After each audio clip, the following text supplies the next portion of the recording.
இந்த தமிழ்நாட்டுல மீச வச்சுட்டு ஒருத்தர் சுத்திட்டு இருக்கான். அவன் யாருன்னா மீச வச்சவன்னா ஆண்மகன் இல்ல. யாரப்பா தமிழ்நாட்டில் ஆட்சி செய்யும் போது எவன் ஒருவன் மக்களுக்கு எதிரான திட்டங்களை ஆண்மையோடு இருக்கிறானோ அவனே உண்மையான பத்திரிகையாளர். ஜனநாயகத்தின் 4வது தூண் இந்த பத்திரிகை என்று சொல்லிவிட்டு புரோக்கர்களை செய்ய நக்கிரன் கோபு, உனக்கு வெட்கமா இல்லை? உனக்கு வெட்கமா இல்லை?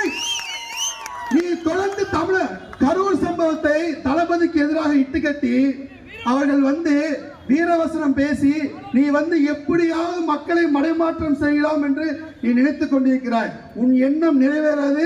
பார்த்து பாபராஜா, வெளியில வரும்போது பார்த்து வந்துக்கோ, சரியா? தொண்டர்கள் கொஞ்சம் உணர்ச்சி வசப்பட்டவங்க, என்ன நடக்கும் என்று தெரியாது.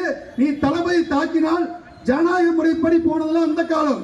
இனி தளபதி தொண்டர்கள் பொறுமையாக இருக்க மாட்டார்கள். நீ ஊடகத்தின் பெயரிலே, பத்திரிகையின் பெயரிலே நீ ரெட் லைட் பத்திரிகை நடத்தி கொண்டிருக்கிற நீ திருட்டு பயணி நக்கீரன் கோபால், நீ அடக்கிக்கொள், இல்லை என்றால் அடக்கப்படுவாய்.